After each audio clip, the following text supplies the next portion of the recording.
Pirmoji pasiruošimo stovykla pradėta Druskininkuose, o ketvirtadienį organizuota ir pirmoji rytinė treniruotė Druskininkų universaliame sporto aikštyne prie Saulės pagrindinės mokyklos.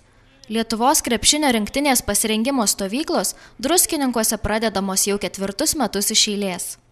Tai jau nebe pirmi metai, kai rengiate paruošiamąsias stovyklas Druskininkuose ir kaip vertinate čia esamas sąlygas pasiruošimui? Tai jeigu sugrįžtume, tai turbūt sąlygos yra geros, tenkina mumis.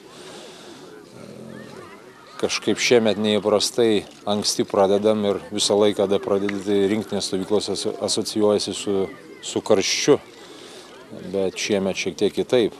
Bet manau, kad darbui tai labai geras oras buvo, ne karšta ir nelyja.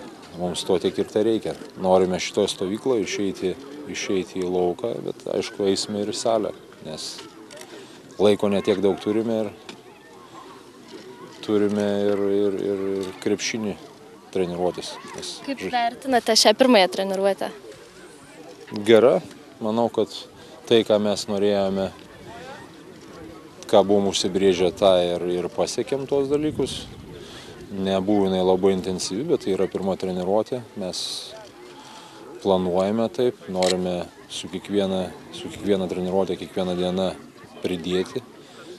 Ne taip, nes emocijos, sakysim, visi išsiilgia ir dažniausiai pirma treniruotė tokie visi puola dirba ir paskui, sakysim, jau nebe 100%. Mes norim, kad kiekvieną dieną mes judėtume į priekį po žingsnį. Manau, kad mes turim pajėgę komandą ir mūsų galimybės yra geros. Pirmojoje treniruotėje Lietuvos rinktinės krepšininkų komandai vadovavo nacionalinės komandos fizinio pasirengimo treneris Evaldas Kandratavičius. Druskininkuose pasirengimo olimpiniai vasarai pradėjo 12 rinktinės kandidatų.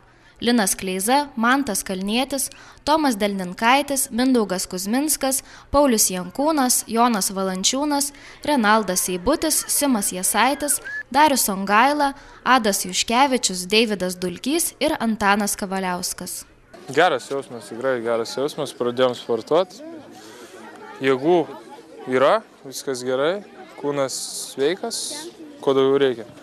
Kaip vertinate pačius Druskininkus ir čia esamas pasiruošimo sąlygas?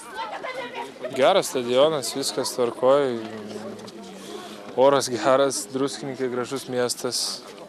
Gal jau spėjote kažką aplankyti, ar tik sportuojate ir treniruojatės? Kol kas dar tik sportuojam, tai žiūrėsim, gal ką nors ir aplankysim. Esu labai pamalonintas pakvietimą į rinktinę, aišku, darbo yra daug ir tikėkime visi patobulėsim čia. Gerai, labai patenkintas. Atrodo, gerai padirbėjom ir tikrai patobulėjom šiandien.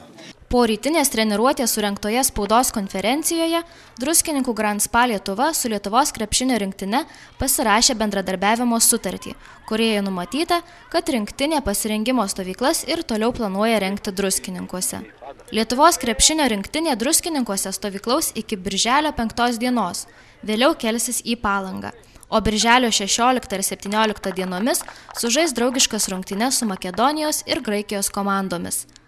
Nuo birželio 20 dienos Lietuvos rinktinė pasirengimo stovyklą tęs Jungtinių Amerikos valstijų mieste Hjustone.